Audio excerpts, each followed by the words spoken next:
Hola, ¿qué tal? Mi nombre es Félix Ronaldo Lemus Salas y junto con mis compañeros vamos a explicar los temas de mayor relevancia en este primer parcial relacionados con el tema Introducción a Control de Motores, así que vamos a comenzar. Hola, ¿qué tal? Mi nombre es Saúl Portillo y en esta ocasión hablaremos sobre máquinas eléctricas. Desde la antigüedad, el hombre siempre buscó la manera de inventar cosas que le permitiera facilitar sus actividades. Con el paso del tiempo llegaron a un punto de evolución en el que comenzaron a aprovechar las energías que iban descubriendo, una de las cuales fue la electricidad, con la cual les ayudó a fabricar máquinas eléctricas. Más adelante en el video abordaremos diferentes temas sobre las máquinas eléctricas, pero primeramente, como todo lo que existe hoy en día, las máquinas eléctricas también tienen una historia. Comencemos. El primer generador electromecánico, basado en la inducción electromagnética, fue construido por Michael Faraday en 1831. Este consistía simplemente en un disco de cobre que giraba sobre su eje. Este era accionado por una manivela, de modo que parte de él siempre era afectado por un campo magnético de un imán permanente. Años más tarde, en 1837, Ampere encargó a un constructor de instrumentos científicos un generador, en el que el imán era accionado por una manivela, induciendo así una tensión alterna a una bobina fija. A partir de estos dos generadores de laboratorio, por más de 30 años se construyeron numerosos generadores experimentales. Estos tenían la intención de sustituir con ventaja a las pilas que eran utilizados en múltiples aplicaciones de la electricidad que se estaban desarrollando. Ahora debemos de saber qué es una máquina eléctrica. Una máquina eléctrica es un dispositivo capaz de transformar energía eléctrica en otra forma de energía y viceversa. Algunas máquinas eléctricas, como es el caso de los transformadores, no pasan de una energía a otra, pero sí modifican sus características para hacer más conveniente su aprovechamiento. Estas están construidas por dos circuitos eléctricos y uno magnético. Uno de estos circuitos eléctricos es normalmente llamado de excitación, porque al ser recorrido por una corriente eléctrica produce ampervoltas o voltas por ampere, que son necesarias para crear el flujo establecido en el conjunto de la máquina. Michael Faraday nace en 1971 en Londres con una familia de bajos recursos y orígenes religiosos, por lo cual él no tuvo acceso a una educación en una temprana edad.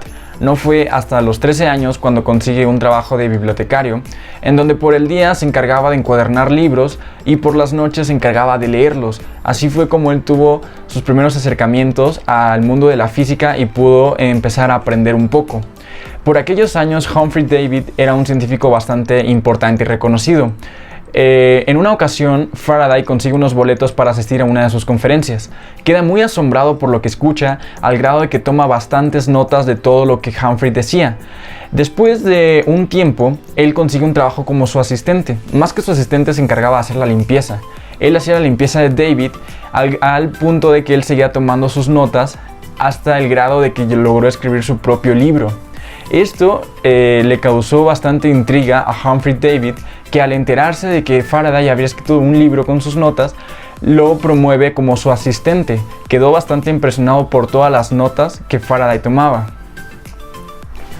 Después de 8 años de trabajar para David, Ampere en París realiza un experimento que a través de un cable enrollado hacía pasar corriente, lo cual generó bastante revuelo por toda Europa y por todo el mundo, y David intentó entenderlo y replicarlo, pero no pudo. Sin embargo, Faraday sí fue quien pudo entenderlo, y a través de un experimento sencillo, con una batería y un poco de mercurio, se da cuenta que puede generar movimiento continuo a partir de la corriente, lo cual es un aporte increíble que hasta el día de hoy seguimos ocupando en electrodomésticos y con muchas otras aplicaciones, y más tarde lo generaría a la inversa.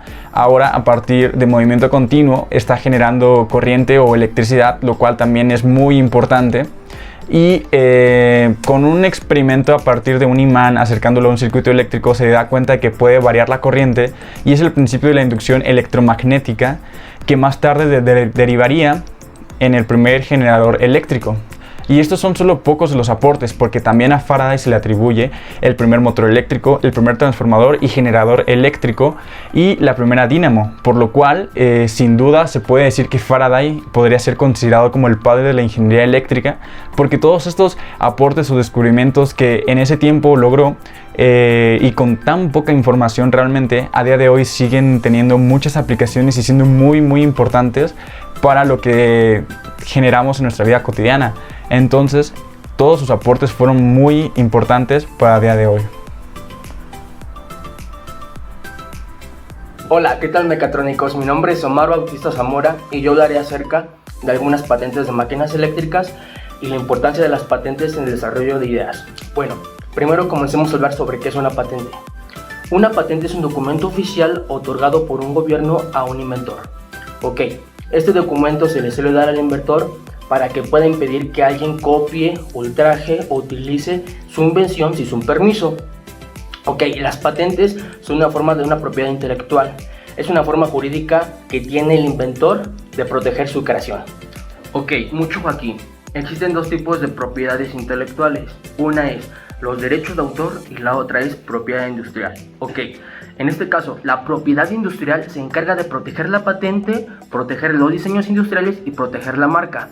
En el otro caso, los derechos de autor protegen las obras literarias y artísticas. Bueno, ahora les hablaré acerca de la importancia de las patentes para el desarrollo de nuevas ideas.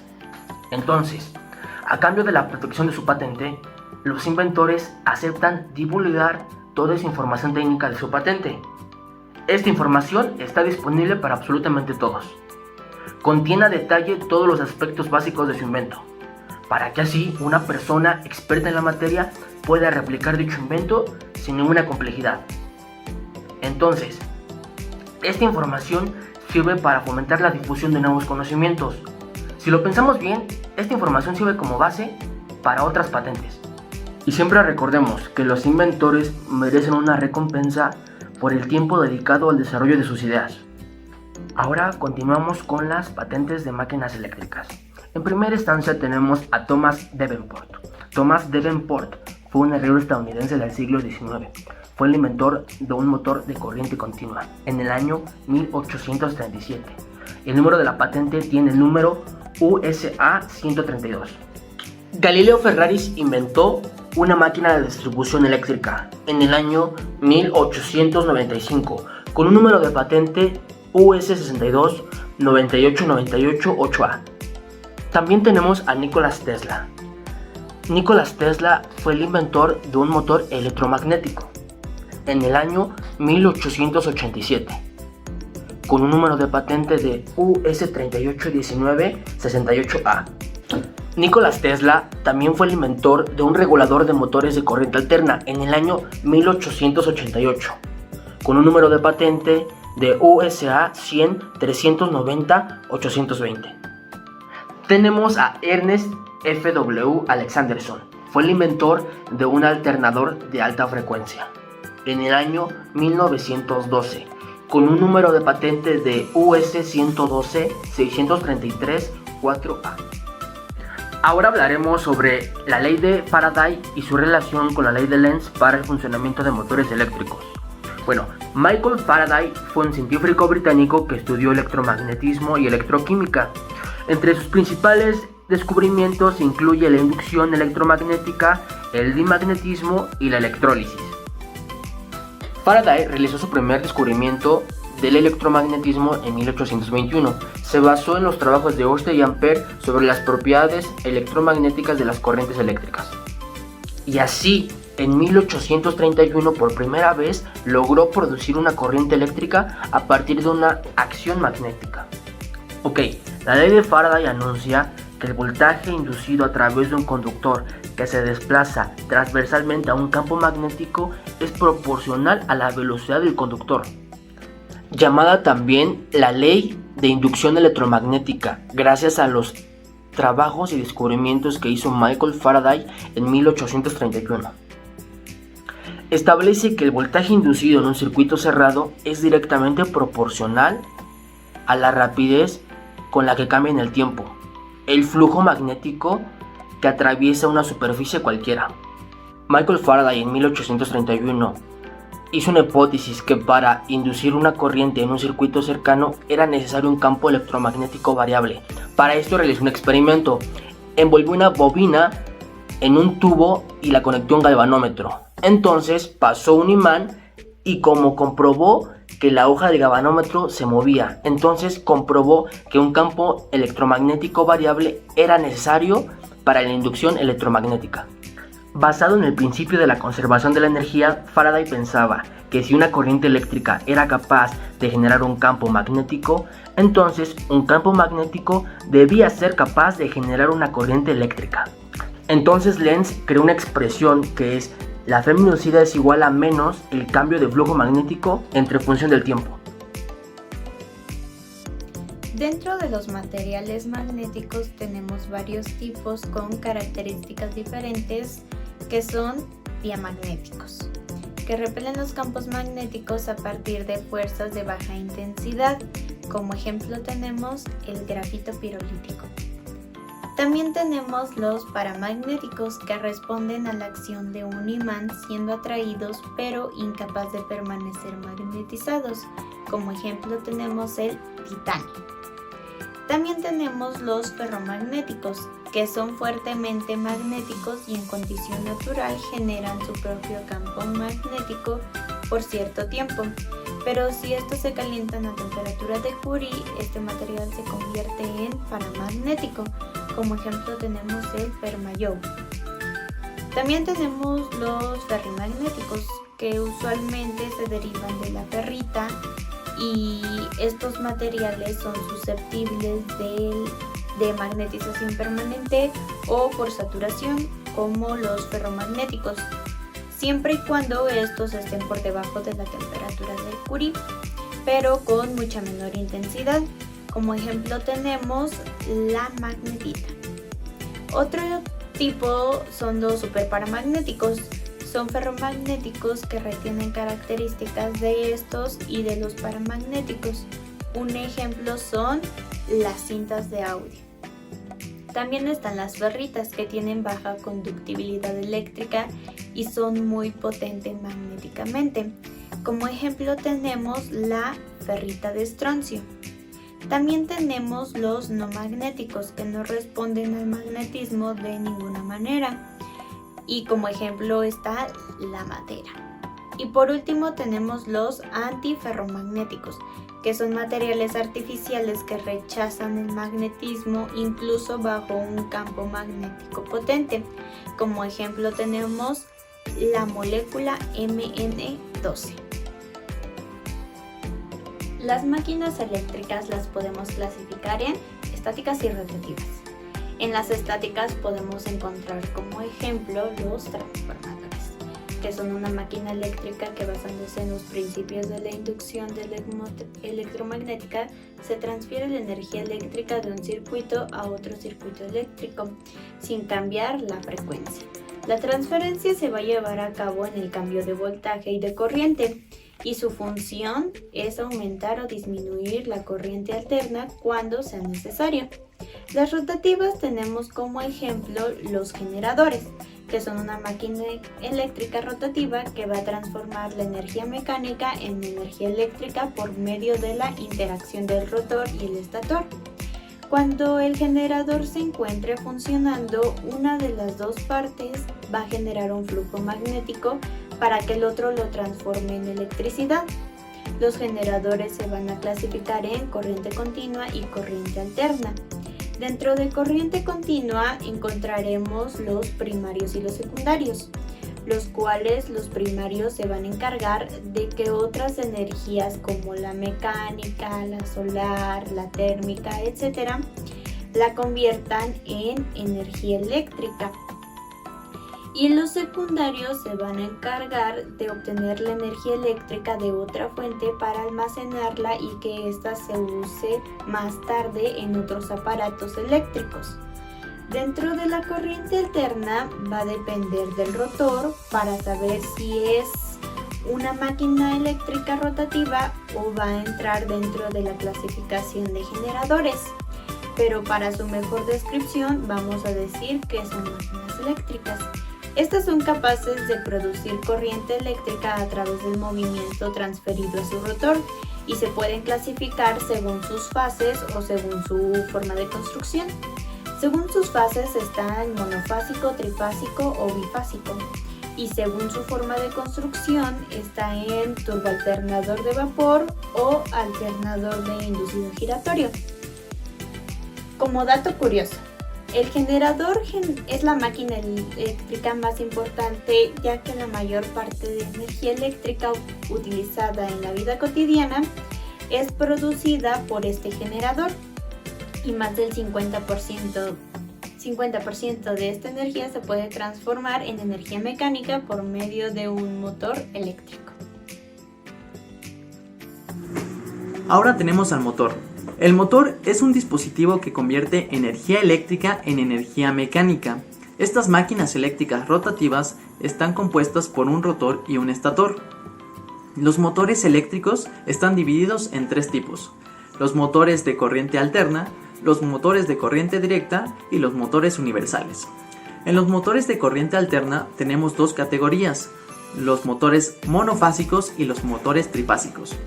Los motores monofásicos encontramos la categoría de los síncronos y de los asíncronos, y de igual forma en los motores trifásicos encontramos la misma categoría de síncronos y asíncronos. Ahora vamos a hablar de los motores de corriente continua. Estos motores son utilizados en la industria.